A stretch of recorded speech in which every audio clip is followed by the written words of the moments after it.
Қайырлы күн, қадірменді көрермен, бұл адам бұл бағдарламасы, мен Самат Баймаханов. Қазақ адамның айтқанына емес, істегеніне сен дейді.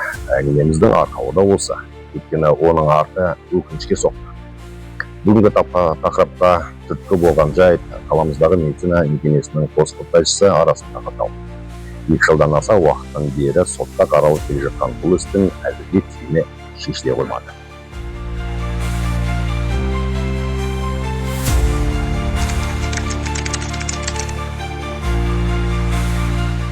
Қазіргі таңда клиниканың жалғыз құрылтайшысы болып отырған Раушан Базарбай бұрынғы әріптесі Яна Юнды 100 миллионнан астам қаржыны жымқырды деп айыптап үй қамаққа отырғызды.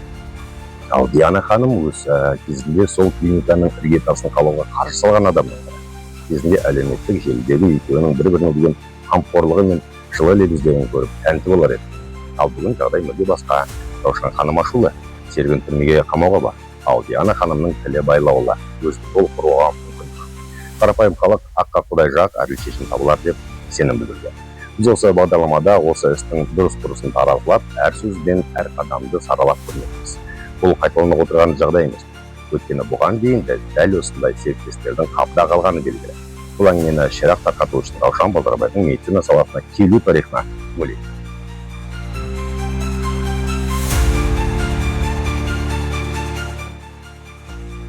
Бәрі де ана жүрегінің алаңынан басталған еді. Қызынан айырылып қалам ба деген қорқыныш Раушан Базарбайды талай табалдырықтан өткізді. Үміт отын өшірмей, ол әр есікті қақты, әр дәрігерге жүгінді. Ақыры сенім артар жан табылды. Ол Новосибирскідегі аты белгілі тәжірибелі профессор Ашот Хачатрян болады. Профессордың қолы шипа емі нәтижелі болды. Көп ұзамай баласы сырқаттан айығып, қайтадан аяғынан нық тұрды. Сол сәтте ананың көңілінде шексіз қуанышпен бірге жаңа арман да оянды. Өз көзімен көрген кәсіби шеберлікке тәнті болған Раушан ханым, осы әдіс неге сыр елінде қолжетімді болмасын деп ойлайды. Арман алға жетеледі.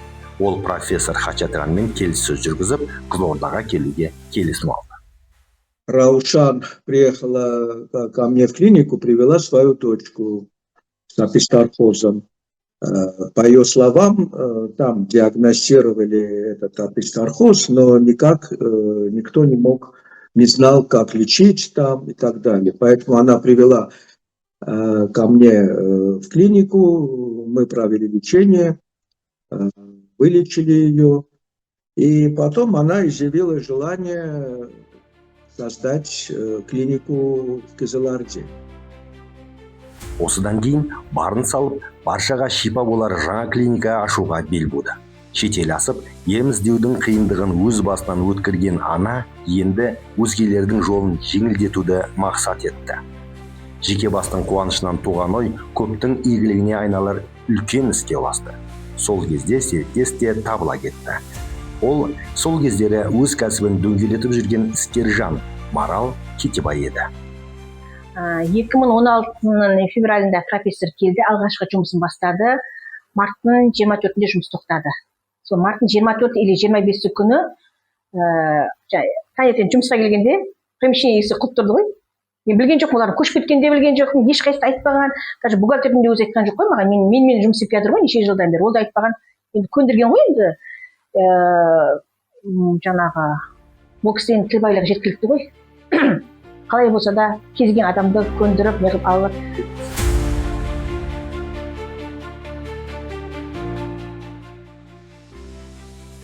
Бұл сол кездері тың бастамайды.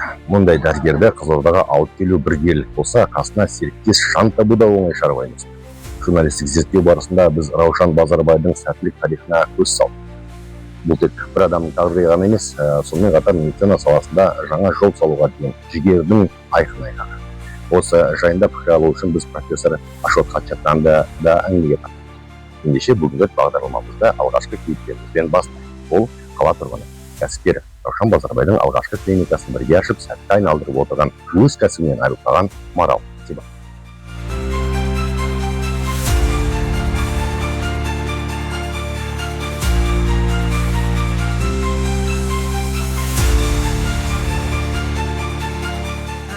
Мамандығым психолог деді, мен сұраған кезімде 3 айлық курс оқып алдым деді. Бір қаншалықты психолог екенін білмеймін, бірақ 3 айлық курс оқып алдым деді. Қызымды емге алып бара жатырмын Петроқазақстанға, сосын тағы да Торғай Петролиум деген болды ғой бізде. Сол компанияларға кіріп шығып, сол жақта да жұмыс көрсетіп жүрді ғой деймін, бұл кісі нақты білмеймін. Сол жақтан ақша жинап алдым, өтініш айтып жүріп, қызымды лечениеге апарып жатырмын, онкологияны алды деп, сондай болып жатыр деп айтып, ақша жинап алдым. Әлі де жетіңкіремей тұр деген кезде мен өзімде шамалы үлесімді қостым да, аман есен барып қайт деп жібердім. Сол кезде жібердім ғой, енді өзі кетті ғой. Келгеннен кейінгі болған жағдайлар ғой енді осының барлығы. Сол кезде Раушан помещение іздеп жатырмын, таппай жатырмын, арендасы көп екен, қымбат екен, мына лечение көп адамға қажет.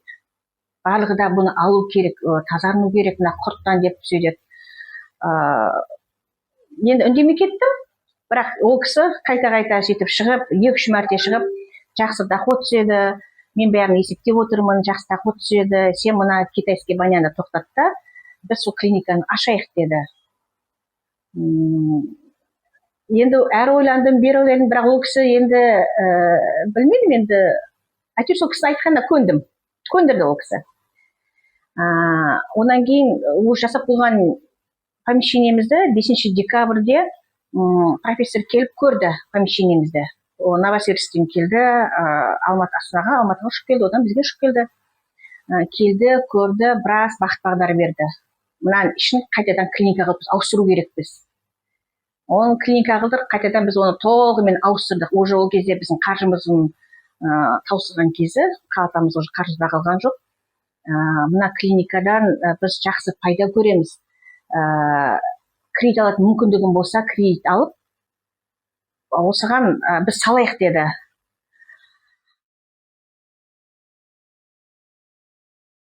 Барлық техникаларды қойдым зауытке, жаңағы жұмыс жасап тұрған техникаларды. 2 самосвал қойдым, погрузчик қойдым, трал қойдым. Сөйтіп техникалардың бәрін зауытқа қойып 20 миллион кредит алдық. 20 миллион кредит алдық та Раушанға әкеп бердім. Міне, клиника қылып жасауына саған жете ма дедім. Жетеді деді.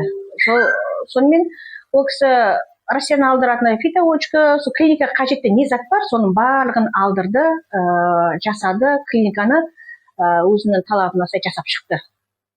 Она, когда работала с Марал, да, вот, они пригласили меня, я не вникал ни в какие отношения, кто, who is who, там, и так далее. Я просто приехал, здание было отдельное, ну, относительно так оборудованное, и мы начали принимать больных, принимать лечение. Енді ол кезде мынандай көп әлеуметтік сектор онша дамымаған деп ойлаймын. Енді бәрі бізде келген клиенттердің айтуымен клиенттер келіп жатырды. Сол моментте профессор бізге келгеннен кейін ол кісіні енді осы жақтағы Қызылордадағы жаңағы ірі қызметтердің басшылары шақыра бастады. Жаңағы күнде ол кісімен кездесу жасады ол кісілер. Сол кездесуге мені шақырды, жүр бірге барайық деп. Мен бара алмадым, себебі сол кезде әкем тяжелый жатқан, онкологиядан ауырып, қатты уже әлсіреп жатыр. Енді бүгін ертең ол кісінің дайындалып жатырмыз, кетіп қалады деп. Ертеңнен профессор келді, ішке клиникаға келді де, қалай ауырып жатыр деп түсіндіріп бердім. Онкология, іші жарылып кетті, тігуге келмейді іші. Енді іріңдеп жатыр деп түсіндіріп бәрін айтып бердім. Ол кісі барып көруге көрем деді. Барды, көрді, врачтардан рұқсат алдық. 2 күннің ішінде ол кісінің аппараттарына шығатын 4 түрлі су шығарды. Бірінші растворын ішуге берді, екінші, үшінші растворын перевязка жасауға берді. Онан басқа еш нәрсе берген жоқ. Сонымен 2 күн дегенде іші қайтадан тігуге келді. Содан ішін тікті, ол кісі больницадан шықты, аман есен. Сол кезде онкологияда жатқан барлық адамдар ол кісінің жақсы жағдайы болып, уже 1 апта дегенде әкем шығып кетті больницадан. Онкологиядағы біраз адамдар келді клиникаға. Сол кезде де уже жан жақтан естіп, одан телевидениеден шақырғаны бар, естіп уже пациенттер келе бастады. Енді мен негізінде мамандығым бухгалтер ғой.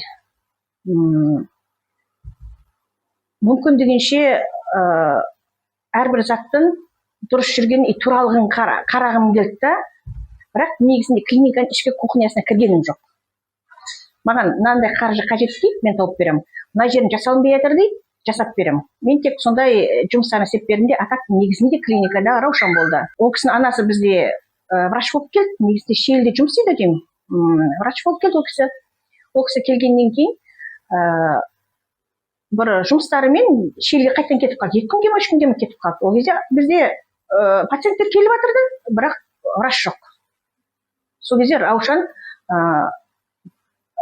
диагнозды өзі қойып, қағаз шығарып бере берді. Сосын бері қарай шақырып алдым. Раушан, мынау не? Бәрібір бұлардың қағаздары қаралу керек, сен анализдерін білмейсің. Бұл жөнінде күтсе, маманың келуін күт, я профессордың келуін күт дегенде, ой жоқ, бәрінің ауруы, бір ауру ғой. Енді мен мамандығым болмаса, мен басқа бір мамандыққа кірмеймін ғой, өйткені сырғырын білмеймін. Соны айтып едім, ренжіп қалды. Сосын Раушан ренжіме, біздің ертең басымыз кетеді дедім. Біз әрбір адамды біреуіне жақпай қалады, біреуінің өзі жоқ, бізде іште өзі жоқ, не жоқ, өз сырттан түсіп алып келеді деді. Бірақ оған да әсер етпейді, бұны дәрілерін бере береміз, ол ешқандай да оған несіне әсер етпейді, өзі несі болмаса да деді. Онша мен саған договор жасайын дедім. Мен келісім жасаймын сенімен. Барлығын жауапкершіліктің, клиниканың барлық жауапкершілігін мойнына аласың дедім. Жасай берді. Мамам қол қойып береді, мамам врач, сол қол қойып береді деді.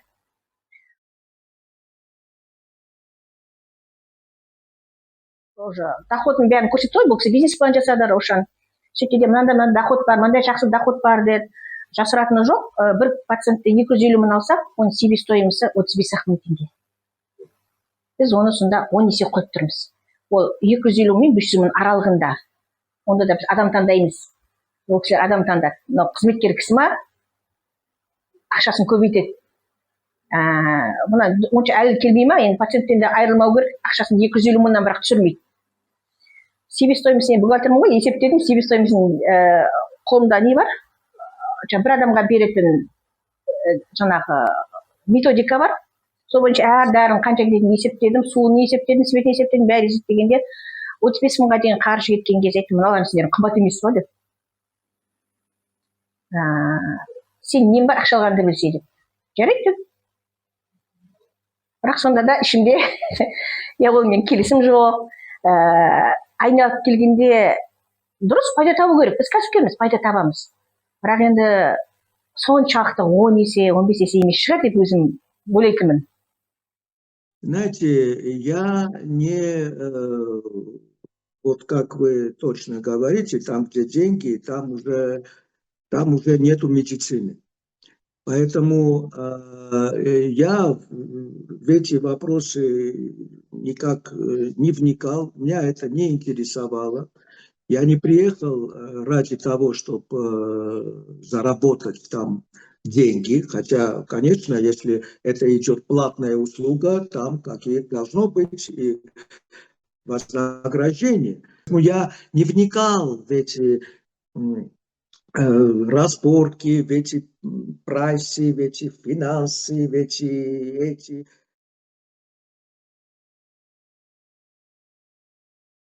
Профессордың екінші келетін этапына 20 клиент дайындап қойды. 20 клиенттің өзі 17 миллион теңге ақша. Олар уже ақшаларын төлеп қойды. Профессор келсе бірден лечение аламыз деп, уже ақшаларын төлеп қойды олар. Сосын Раушан айтты, мына ішінен біз дәріге неге профессорға ақша аударуымыз керекпіз деп. Аудармайсың дедім. Бірінші профессор келеді, біз жұмысымызды шешіп алайық. Мына кісілер ем ала ма, алмай ма, оны профессор келгеннен кейін өз диагноз қойып берсін. Қазір сен диагноз қойып емдей бастаған маған қажет емес. Профессорге өз диагноз қойсын дедім. Енді профессордың келуіне, дәрілеріне ақша аудару керекпіз ғой, ақшадан снимать етті, аудар деді. Аудармайын дедім. мына пациенттер емдерін алып болады, оған шейін ақша тұрады. Егер де ол ем ала алмай қалса, ертең ол ақшадан қаяқтан тауып беремін?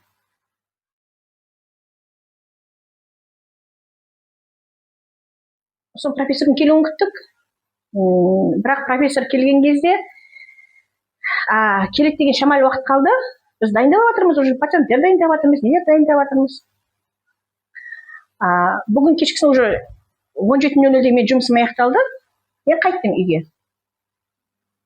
Ол кезде бізде қызметкерлер бар, 20-дай ма, 15-дай ма қызметкерлер бар. Раушанға дейінгі де бірге жұмыс істеп отқан қыздарым бар мен. Бухгалтериямен, немен уже 3-4 жыл болып жұмыс істеп жүрген қыздарым бар. Таңертең олардың жұмысы 7-де басталады. Мен 9-да келіп тұрмын. Мен жұмысым өзі 9-да басталады. Таңертең келсем, кабинет емес, помещениенің есігі жабық тұр. Сосын охранадан сұрадым. Мына қызметкерлер қайда? Неге мына помещениенің есігі жабық? Десем, апай, сіз білмейсіз ба? Кеше сіз қайтып кеткеннен кейін барлық көшіп кетіп қалды дейді. Қайқа кетіп қалды? Апай, бұлар деген Раушан басқа жерден клиника ашып, қызметкерлердің бәрін көндіріп сол жаққа алып кетті дейді маған. Мен таң қалдым. Жарайды, енді кетеді екен, айту керек қой, мен кетем. Мен сенімен жұмыс істемеймін. Осымен жұмысымыз тоқтады. Мен мына заттарымды аламын, мен былай жасаймын, былай қоямын деп айту керек қой ол. Бухгалтерде жоқ, бухгалтерге звондасам, телефон көтермейді. Сосын маған жазып жіберіпті, ана пациенттердің бәрін ақшасын қайтарды. Мен ойлаған ғой, ол мен ақша бермегеннен кейін ақшаны жұмсап қойды деді ма. Пациенттердің бәрін, жаңағы жазылған клиенттердің бәрін 17 миллион ақша тұрып, 17 миллион тараттық, толығымен лечение алмайтын. Профессор келмейді саған деді. Сосын неге келмейді дедім. Сен профессорге ақша берген жоқсың деді. Я, берген жоқпын. Өткен ем алған жоқ олар әлі. Алғашқы емін алса берем. Деп едім, жоқ. Енді келмейді саған профессорге, сен әлі де қарызсың, 2,5 миллион теңге. Ну, там, по-моему, насколько я помню, вот мы какой-то курс закончили лечение. Я поехал в Новосибирск, что-то какой-то этап у нас закончился, и потом Раушан сказала, что вот они с Марал, в общем-то, расходятся, что-то они не поделили, что, в общем, как всегда, да, когда это, что вот виновата она, там, я не знаю что, ну, вот эти разборки, да, еще женские разборки. Но так как Раушан меня пригласила, она как бы мое доверенное лицо, она меня так вот представила, что мы будем другое здание снимать и так далее. Ну вот следующий мой приезд уже было другое здание.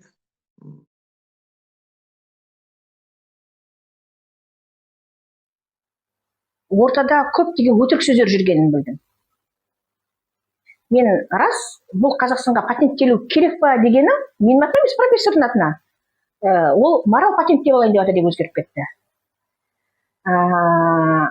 Сертификатты алу керек, қолыма бір пара қағаз беріңдер деген кезде, ол жаңағы, ол сертификаттың ешқандай қажеті жоқ, осы барлық неге жүре беретін деген қағазы бар, сен оны місе тұтпадың деген, сондай өтірік сөз кетті.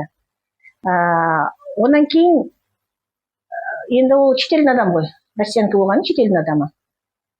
Біз иммиграционный полицияға тіркеп ол кісіні, несін алайық деген кезінде, сен мені ұсатып жіберуге дайындалдың деді ғой.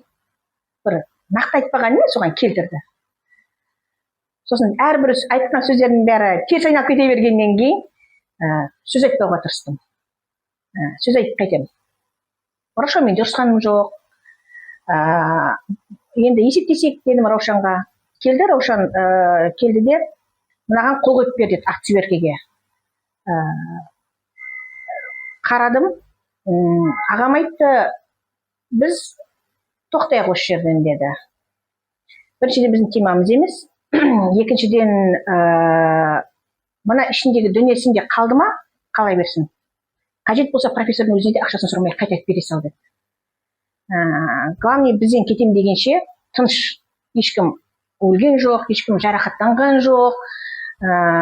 Мен өзім врач болып тұрсам, жалғастырып кетер едім, врач болмағаннан кейін, олардың біздің кухнясына кірмегеннен кейін бұл ісінде тоқтағаным дұрыс шығар деді. Сонымен ағайым екеуміз оны тоқтаттық та, мен дүниелерім бар, іште алатын деді. Ал дедік, қандай дүние бар алатын? Керек заттарын алып кетті, профессормен есептесіп құтылдым, мен ол жерде ешкімнен қарызым болған жоқ.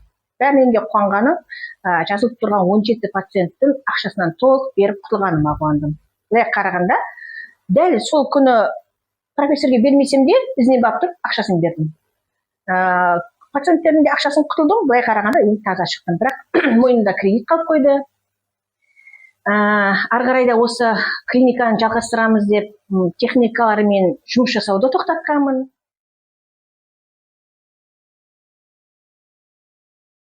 Екі мың 16-ның февралында профессор келді, алғашқы жұмысын бастады. Марттың 24-інде жұмыс тоқтады. Сол марттың 24 или 25 күні таңертең жұмысқа келгенде помещение иесі құлып тұрды ғой. Мен білген жоқпын, олар көшіп кеткенде білген жоқпын, ешқайсысы айтпаған. Даже бухгалтердің де өзі айтқан жоқ қой маған. Мен жұмыс істеп жатыр ғой, неше жылдан бері. Ол да айтпаған. Енді көндірген ғой енді. Жаңағы бұл кісінің тілбайлығы жеткілікті ғой. Қалай болса да кезген адамды көндіріп, неғып алып. 4 қабырғада бір өзім қалдым. Ол кісі бір 2 күннен кейін, 3 күннен кейін келді. Қолында активеркісі бар екен. Активеркісі бар екен. Мынау мен жұмсаған қаржыларым, сен активеркісі жасайын деп келдім. Сен бұған ананы алдым, мынаны алдым деп сөйтіп көрсетті. Мынаған қол қойып бер деді.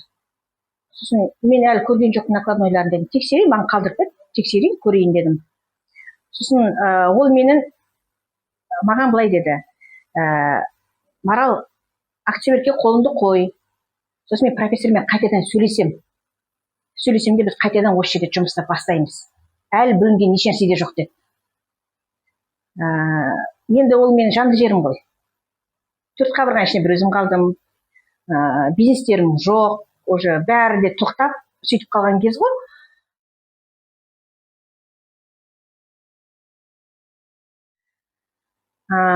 Сөйтіп айтқаннан кейін ішімнен бір түрлі шынында да қойсам қойып берейін. Профессормен сөйлессін де, қайтадан келіп жұмысын бастасын. Мына дүнияның бәрін мен не істеймін? Профессордың дүниесін өзін пәленбай сомға сатып алдық. Қайтем мен бұның барлығын дедім де, активеркісіне қол қойып бердім. Қол қойып бердім, сол кеткеннен Раушан жоқ. Раушанға хабарлассам, профессормен сөйлестім ба деп, бұл саған келмейді, сен мен жұмыс істемейді. Сен ақмақсың, мен актіме қол қойып бердім, енді менімен соттаса алмайсың дейді. 2 күн, 3 күн ойланып жүрдім де соттаспайын дедім. Мен сені соттасып сенімен. Мен сен керісінше, мен сені сотқа беремін дедім. Қалай жасағың келеді, солай жаса дедім. Әйтеуір бәрі бірдей өтірік сөздің ізінде кетпейтін шығар. Кез келген нәрсенің артында несі болады бәрібір, жаңағы. Шығады. Бір күні болмаса, бір күні мына жердегі дұрыс істелмеген нәрсе, әйтеуір алдағы уақытта шығады ол деген.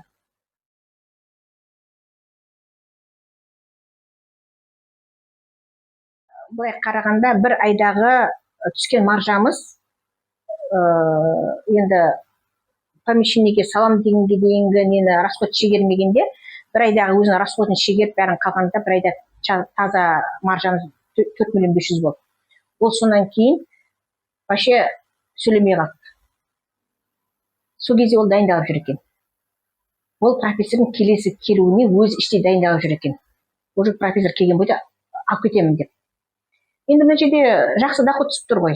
Онан кейін онкологиядан сразу 17 адам келіп ақшаларын төлеп тастағанда, олардың ақшалары деген көп болып кетті. Өйткені онкологияның несі жоғары болады деп әрқайсысы 500 мыңнан 700 мыңнан төледі сол кездерде. Олардың ақшасы көп болып кетті. Мен ойлаймын, клиенті дайын тұр. Профессордың келуін ғана күтіп отыр. Болды, клиенті дайын тұр. Алдын ала ақшасы төленіп қойған. Бір жер басқа жерден қарызданса да клиника ашып жіберіп, сөйққа қарай пациенттердің бәрін алып кету ойында болды деп сөйтіп жоспар жасаған деп ойлаймын. Әйтпесе қалай бір күннің ішінде мен кешкісін үйіме қайтам, азында келсем адам жоқ. Ол болмайды ғой, бір күн ішінде ондай болуы мүмкін емес қой. Ол сөйтіп дайындалған. Енді ол мына доходтың енді 1%-ның өзіне 10 есе 15 есе пайда көріп тұрса, әрине ол дайындалады. Сөйтіп өзі клиника ашты да, аренда алды да сол жаққа кетіп қалды.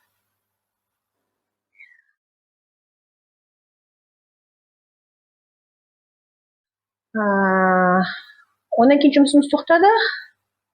Профессормен сөйлестім. Кейіннен бір күні маған осы профессордың өзі хабарласты. Я өзі ма, әлде бір адам хабарласты. Сізге профессор Астанаға келіп кетсін деп жатыр.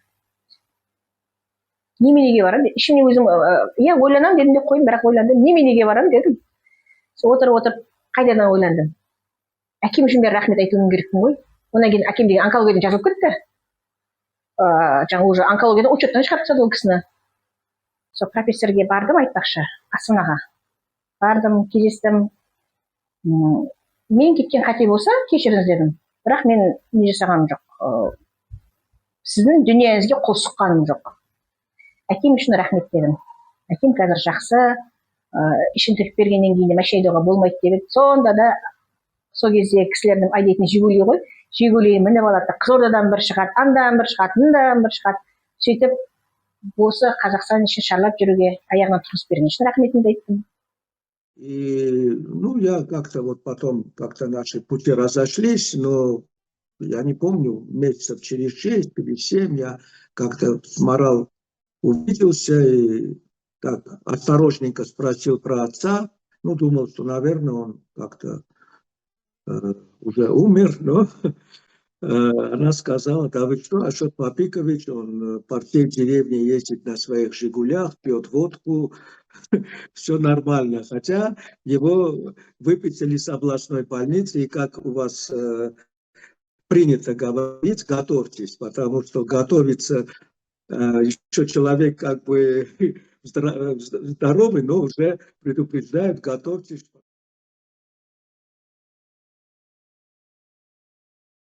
2021-де ма компания банкрот болды. Сол жыл созып келдім ғой. Мүмкін дегенше жұмыс жасаймын деп едім. Өйткені ол компанияның алынған лицензиялары бар, құрылысқа деген жан-жақтың лицензиялары бар. Негізінде бәрі жағдай жақсы еді. Енді білмеймін ғой, қазақшалап айтқанда түлентіпті ма, әйтеуір техникаларды сотқа беріп, ақшасын өндіреміз деп оңтүстік қаржы компаниясы.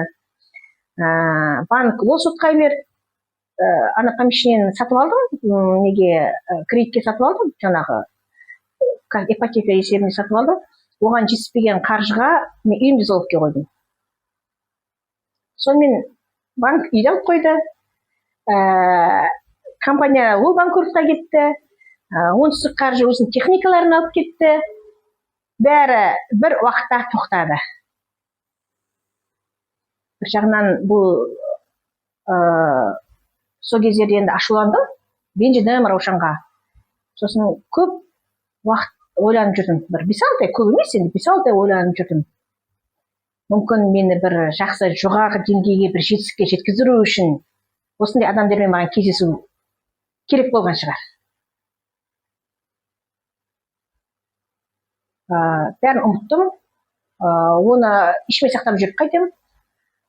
Мысалы, тағы да қазір біреу сөйтіп істер жасап кеткен жағдайда ешкімді қарғамаймын. Неге? Өйткені сол кездерінде өзіме есеп болмапты. Жұртқа сенгенмін де жүре бергенмін. Ал ол аңқаулық, жаңағы бірден сеніп кету деген былай қарағанда мен тарапынан келген дұрыс емеген жұмыстар ғой ол. Вообще қарғамаймын, не істеймін қатып. Аман болсын да жүре берсін.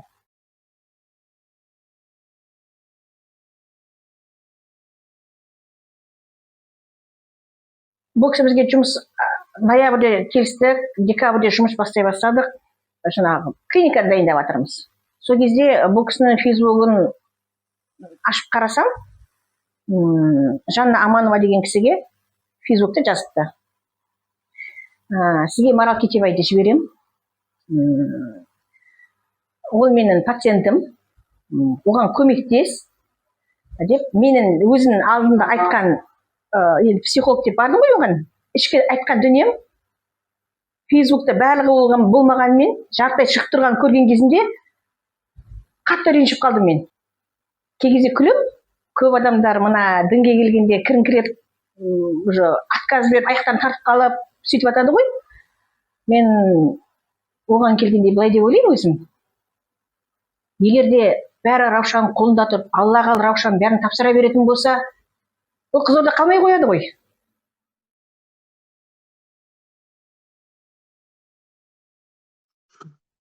Ну, даже неудобно говорить, как этот гонорар, да, какой гонорар, он в виде таких, как какому-то хомлесу, мятые купюры были как бы вот отданы мелочью, там, я не помню, сколько там что-то 20-30 тысяч тенге.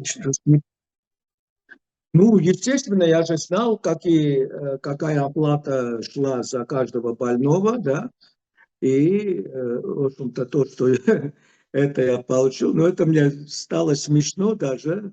Ну, я, знаете, не конфликтный человек, но я понял, что все, больше моего... Да, прощаемся, моего приезда больше сюда не будет. И вот так мы как бы вот так распрощались. Енді үйімізде тамақ жоқ, жейтін жоқ қой енді. Доход жоқ, ешнәрсе жоқ. Қыздарымызбен тек күнде солар шиет қайнатып алып жедік. Ол күндер де тәтті екен. Ол күндер де жақсы екен. Біраз нәрсені ойлануға, ізденуге көмектесті. Қазіргі таңда психология дегенде білмейтін едім, сол психологияның ізіне өзімді түсуге көмектестірді. Өзім психолог емеспін, бірақ негізінде өз-өзімді дамыту үшін солардың бәрі маған керек болды. Біз екі әйел соқтығысып жатырмыз. Ана айтады дейді ғой, осы бұлт пен бұлт соқтығысқанда ортасынан найзағай жарқырайды деп. Сол секілді біз екі әйел соқтығысып жатқанда ортамызда найзағай жарқылдады. Ол найзағайымыз жаңағы профессорға әсер етіп жатыр. Ол былай бүйтіп ойланып қарасам, ол кісі бір нәзік жанды ғой. Ер адам болғанымен академик, профессор, олар уже нәзік жандылар ғой.